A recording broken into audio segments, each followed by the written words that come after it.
gaoekigi atua.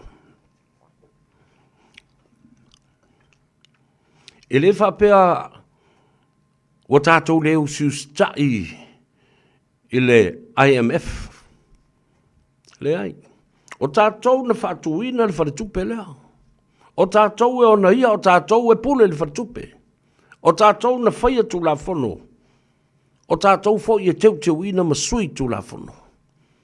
But if you look at how scared these people are from the other side of the opposition, kua scary keta, tala sao tala na vatu. Pala ai, fefefe, I swing a fou, swing a lele. Dal fa yatu ama alufanga fe mai, oh, Samoa doesn't have the capacity. Samoa doesn't have the know-how. The people of Samoa are not qualified. They're idiots, they're stupid, they can't do anything about it. O tō whaafonga lapa o na whaawhaingo fie lenga ngana. Tusa ua tau e tangata nei, tama whanau uma Samoa sa o tawina nei meo tupe, ma nei meo accounts, audits, financial institutions, e wā lea. Awa le whai ele upule na e whai o I petesa. Ma upu ia tau taraso o iai, ia Tuilaepa. Awa o le tala le nana whai ia Tuilaepa. Ina ua siling ia po le alama le mea ua le mawhai ia, o nā lu esi malitof Palemia, ai suis teitai. Pele ai lava sesi wana ia tape nā, o tiute nā, o le teitai ua loa na se ei, ile tofi. Ta pena leisi teitai. Al mele I lau li ia. Nā Tuilaepa le Palemia, ai sui Palemia uma. Nā le suia, pauale nā le mea. Nā le sui nape kingi ia le mea nai whai. I le o se tof Palemia lea wai ua na pa u. Ma tito, le Palemia sa iai. Wale mawhai lana whaasoa, na whaasoa atu, matuina atu se tofi. I sesi lava tangata o lana pāti whaupwhai. Sa la lango ia te I le telo o tausanga. Ai se afsila tu e whamai ia. Leai ma sesi o la wali ia. E qualify. Leai foi ma sesi. E ono iai. Ni ata mai mani anga waa. La tau te taita ia ai. The HRPP. So you see how small, how little, how belittled that he does to you every day. Awala I tau toi mai toi lau lau, le wā leo le atunu, maisi tama whanau o Samoa na o tau wina mawhai o lato whailunga. Ewe, mawhawha wane, tasi ale tala e whaauinga ai, whawhaingo fie le mea na. Leisisi o tau anga wha, tau te wā leo umaranga. All of you are all idiots. As I say, o le whaawinga ina le nā, o le tamai upo le nā, le sisi o tau anga wha. None of you are qualified. None of you possess any leadership skills to pass the title Prime Minister too. I Junior Singer from Pittsburgh. Steelers, yes, of course. Pittsburgh Steelers. Yeah, aloli le sunga Junior Singer. Fatalo fatu ya fa vale, a perfo ia yeah, le ngalai. Ia wa tātou ula wa tātou ta aloi. O kia mika tālu lava malole se fomuia. Ia se umala su se pese avani atoloa. E tātou e wha mawhanga ai. Oi, ia, lele. A lea la wo mai whai I le mata upu nei tono al mautafona ma le Palemene o Samoa. Lea wo mai ma upu ia. Toi tanga I ma toi tilo. Wa umana whai feasible studies ma isi mau la pisina ngau sā mau mai. Whai mai e le ata mamai Samoa. Le aise siwa o tauina o Samoa. E le lava lo tātou anga vaa e mawhai e o na whai ni mea. O la i titi tele tangata Samoa. Ala kiki Samoa o ka ke leo me whai le tunu ule nei. Mea nai loa i le ai o ni o tō wate tu lau whaafonga le tunu. Whataitai na whai o a whea la ai whai ai. Mai mā ue pēna tei tonu o le mauta whono mane Palemia. Te whai atu i tala ia. O a whea e whai ai. A whai e le ma whai o na whai. La le mea tātou te le tā pena ai. Tātou te a uina. Le au wala e ma whai ai o na whai ma wha tupu na mea lea. Oi e loa. A ami mai tangata. Mai whafo e mai ao ia i tātou. Tama whanau o Samoa. Pe whawhena whaile mea ta o le stock exchange.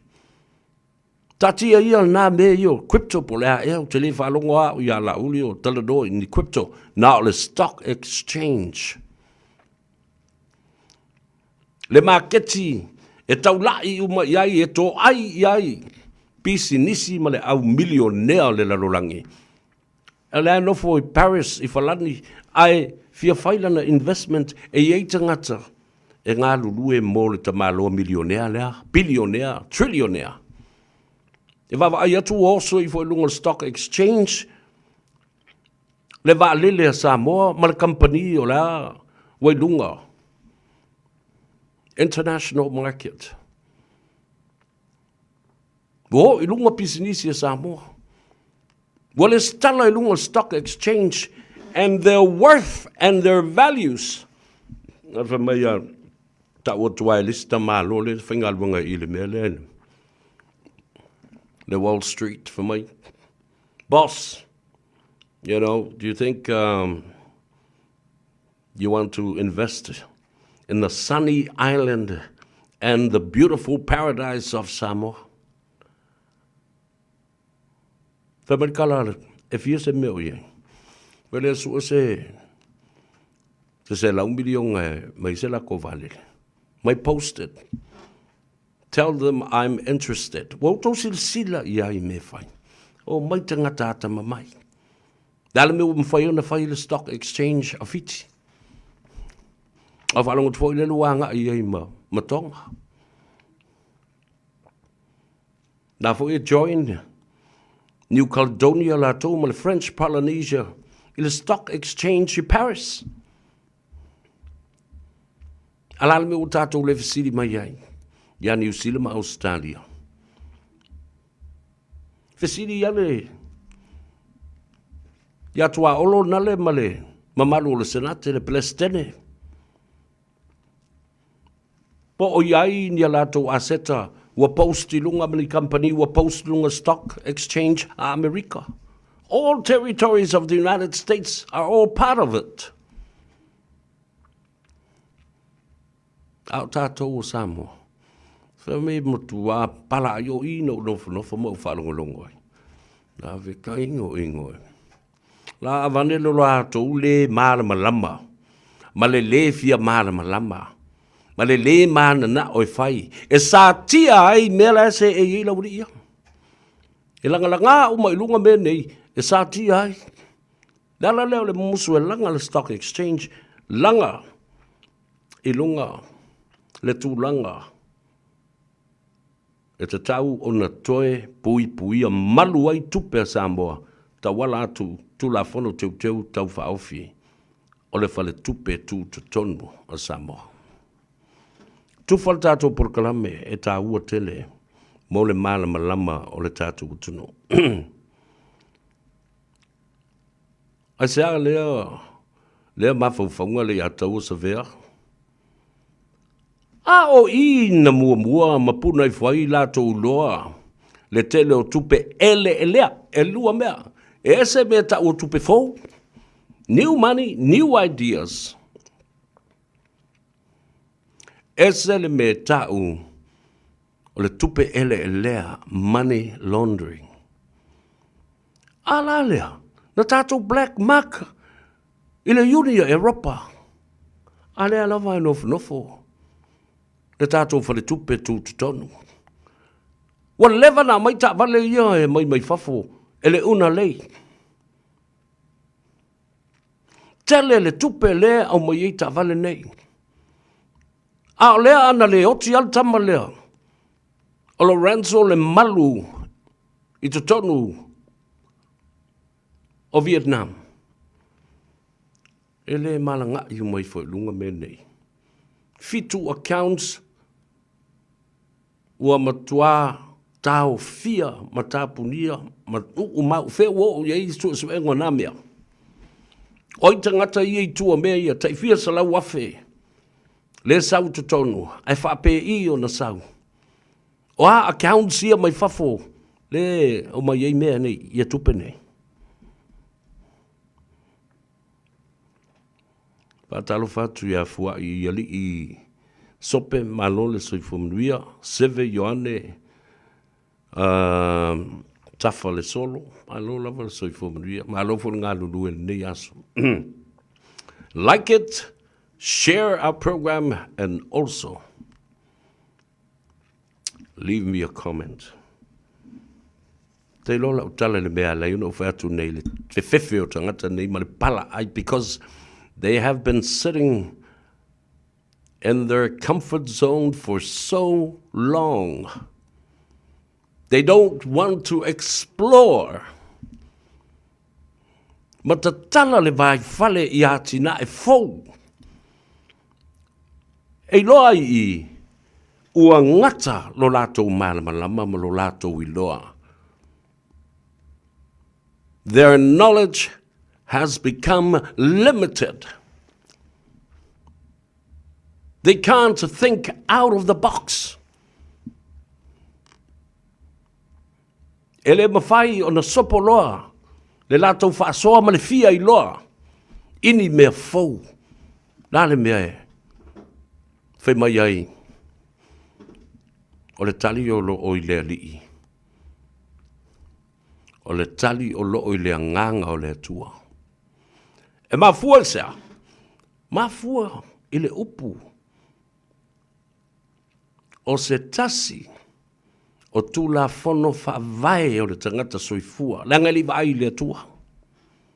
Tātou te le vai le tua. Lala fola na tātou te le vai ini mea tutupu mai. I teu te unga I o le tu la fono. Ai se tātou ta alo le whaalau o le tu la fono.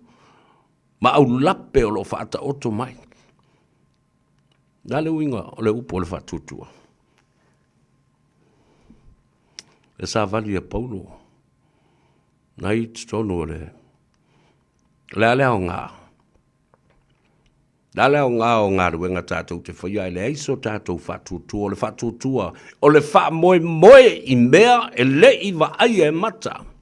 Tātou te le io o iai. E tātou te whaatutua ma lo tātou talitununga. E uina tātou le wa ai I le atua. E uina tātou le wa ai fo I se taunu unga o te ula whono I e teu mole manuia o Samoa. Ai tātou te whaatuatua I le atua ma le lii. O le iei. Au wala e whai ei mea nei.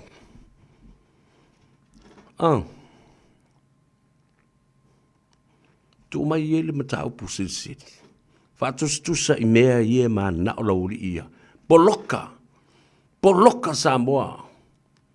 Put a time limitation and limited the capacity of Samoa to rise and shine. Ion, nanga le utale. Te mi o tātou telefon.